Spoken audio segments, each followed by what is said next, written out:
Abi? Why? Ofachi, what are you dying of? Hey, Ofachi. Florence Rukundo kasala bononga pa kusembaga namugamba, what is wrong? What is going on? Why is the ambaga now? Namugamba no, amani honey, you want the fame, you want the money, so we need to do this. As in, okay, you give me your womb. Nachi mukuba mu face. Mukazi chayinza gumanga bachigambye. Mukwano gwange Florence Rukundo party 3 kanji kuwoyigemu ekintu. Tobacco Soul TV. Bango omuntu atandise okugamba nti no, I want your blood nga waliwo omuntu omulala. Kati singa oba toliiwo. Okitegeera. Kati munnange Mukama n'atuyamba somehow n'aberanga kakkana ne yeebaka n'akeera enkya ku makya. Kati then there is another time ng'olwo tumugobye aganye.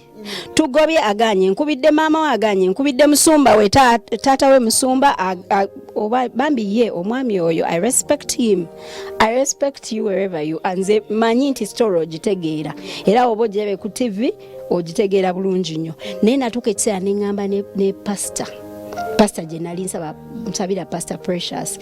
Byennyumya si story kyova olaba n'amanya ng'ogera okitegeera. Naye twatuuka ekiseera ne tumugamba nkubuulireko gaye alemedde ewaka tukoze tutya ne tutuula mu meeting. Naye nga tetunatuula mu meeting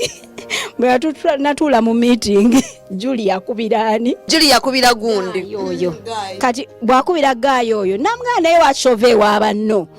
tove oli musajja bali bawala n'okukola olumu tebakola.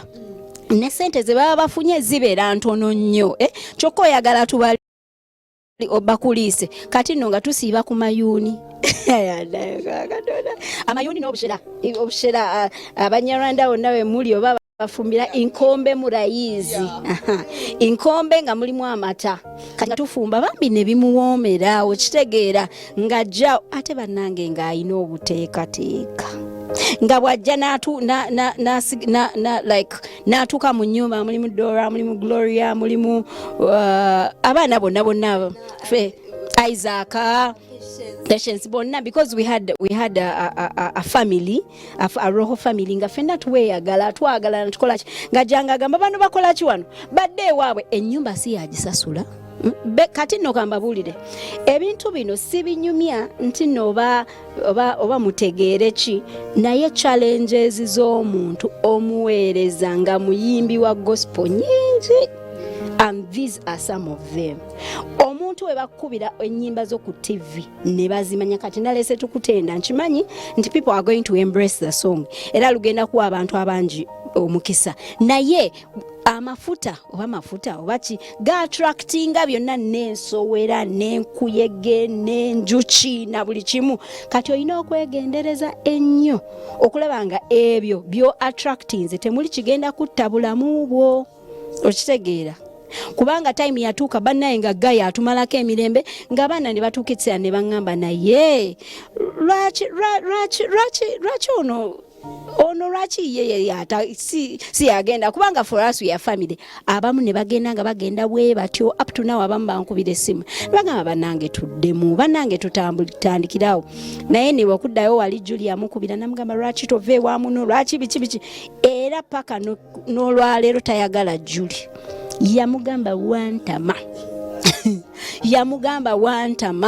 namugamba oba nakutama nkutame mwe mwalokoka biki okitegeera mwalokoka n'engeri gy'oweeyisaamu nayo te making a sense otyo nga sinaba kwerabira. Gayi lumu yajja n'aŋŋamba oba twali tulagawa oba kiro nedda kiro zuukuka konze nze oba waliwo omulala alina okuzuukuka zuukuka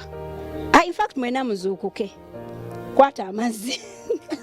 nedda kiro tukiribya bulungi Florence twali twebase ne tumubuuza naye omwendo ogw'ekiro buli lunaku oba olagawa yazuukukanga n'afuluma ebintu ebitategeera ebitategerekeka ng'anyumya lwabasuzeewo ne tugamba ye because omu ku ffe yagamba naye ono gayi saawa ziba mmeka ogwasooka zaali 6 ogwaddako nga ziba 9 naye ng'azuukuka omuntu azuukuka okusaba waliwo abantu abazuukuka okusaba saa 9 biki nze neebakira kati naye ng'azuukuka biki ng'ogamba ebambi asaba naye ng'alina ebintu ebitategeerekeka alina ebintu bya communicatinga nabyo alina bikadzikadzi byakwatakwata ebintu nga tebitegeerekeka lumuuza naye oba olagawa nagamba emu baba bakazi musituke mubatwale gyendaga kati ebyo byonna byetunyumya tuli balokole katonda w'amaanyi nnyo by the way ate akola naye si bwekwata ne weesuula mu katego ng'olaba era nze kankubuulire mpozi nga akatego mbadde nkaguddemu bugwi naye nga sikaguddemu bugwi sisobola kumala gakkiriza but anyway to cut the long story short ng'agamba muzuukuke mukwate amazzi ebbaafu yiiyo simanyi oba muteekemu omunnyo simanya muki mutawaaze kakati eringa firimu naye nga ffe tulowooza nnaasaaga mutawaaze simanya biki musimanya mbu spiritual simanya mulimu ebyo bibeeramu oba biba bitya kwegala bintu nga tebitegeerekeka kati omuntu nga mwagala kati olwonze ng'obwongo butandise okuŋŋamba naye omanyi tewali malayika omusajja agenda naye onoobeeraawo onoddibira ku lujja lwa Yesu just like that kati nga ngezaako naye natuuka ekiseera naye ndaba nga sijja kukola ki sigenda kusobola okitegeera ne ŋŋamba naye nkubuulireko singa tukwata ne tutawaaza nga tuli mu kweroga bino ebintu bye tuli mu kwekoza kukola biki bino okitegeera munange olwo nalwo ne tugaana ate actually if I was alone nandibadde ndowooza nkikola naye olwokubanga nayinako backup kati egaana ne tugaana ekyo ne kiggwa yatugamba statement nagamba wabula mwebaze katonda wammwe akola katonda waffe akola ate by the way ate mutuufu katonda waffe akola era gwe gaayi yonna gy'oli okimanyi bulungi nnyo nti katonda wa Rukundo akola era nze Kristo gwenzikiririzaamu gwentendereza anyambye paka wano okitegeera gaayi akuba amasimu akola ate agamba yakyuka naye maama ne woba wakyuka waliwo ebintu ebimu omuntu byawulira n'obijjukira n'otya n'okutya nze natandika n'okubeera nga buli gwembeera naye mbeera ntya buli kaseera ng'agenda alinnya agenda Nigeria yali sokoline ko yasooka Kenya yasooka Nigeria nti 2 Nairobi yali mu basi emirundi 2 ng'ali ali neno gyali that was 2 times so this Nigeria thing was the first ng'agende Nigeria kati wagende Nigeria ng'atuuka ng'akwatagana n'abantu oba bantu kika kinze simanyi nga bagayi bagagga yatunyumiza bagayi nga bagagga nnyo bagayi nga balina amamotoka balina ssente balina mansions balina biki kati n'ayogera n'omu ku abo bagayi n'amugamba naye gaayo ono birungi wonna onyeddeke wonna wooli nkutumidde kubanga nkimanyi bino obimanyi obitegeera bulungi nnyo kaakati munnange ng'agenda bw'atuuka eyo mbugayi ng'amugamba naye nange njagala gaggawala n'amugamba omanyi ky'ogenda okukola ngenda kuwa something kaakati naye ojja genda ofuna omuntu n'amugamba olina omukyala n'amugamba sirina naye nina girlfriend njagala muwasa n'amugamba ye n'amugamba omanyi ky'ogenda okukola yogera naye bw'omala okwogera naye mukkiriziganye akuwe n'abaana ye yakuwe wumbuye kati wamala okuwa wumbuye gwe tofaayo togenda gijjamu nti ogitwala wantu wabula like bwe muli egatta bw'omala omuwasa ne mwegatta n'afuna olubuto myezi ng'ebiri olubuto lujja kuba luvaamu kati buli mwana bwe munaafunanga ng'avaamu nga kati nno ye nga ŋŋamba bw'ati neraba honey let's get married essente nzaagala ate naawe toyina bw'oli essente ozeetaaga oyagala femu toyagala femu konze bwe mba nga mpeereza music n'amanyika nange kiba kinkole nagamba femu ojagala nange njagala ssente fembi tuzaagala okitegeera kati omanyi kyoba okola give me your womb ne mugamba give you my womb nangamba yes give me your womb ne mugamba naye gwe tozaalangako kubanga yali tazaalangako according to what I think byali yaŋŋamba ne bye nali manyiiko nga tazaalangako kati nga yaŋŋamba mbunze yange njibawe naye sitaani mubi omulabe mubi eyange njimuwe kubanga nina abaana bameka babiri kati nze mba sifiirwa nga yaŋŋamba gwoba tofiirwa you're losing nothing actually nze ngenda okufa nga sikola ki nga sirina baana ne mugamba nkubuulireko amazima those are things I do not believe in ndi mulokole nzikiririza mu Kristo I believe in Christ ate simugattako kintu kirala kyonna Katonda wange simugattako kintu kirala kyonna okitegeera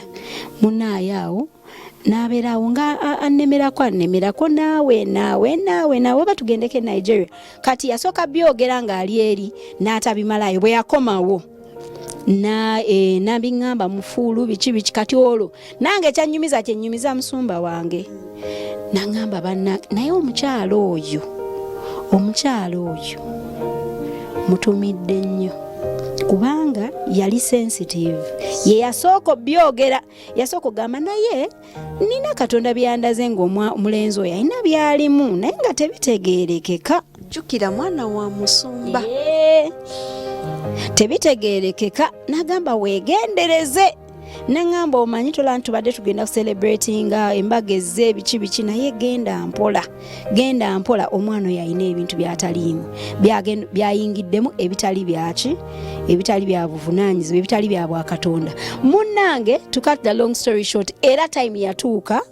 omukyalo oyo n'ayita omuvubuka oyo ne tutuula mu meeting n'amugamba mbuulire amazima what have you entered guy n'ayatula n'amugamba nyina bye nayingiramu nagenda Nigeria simanya biki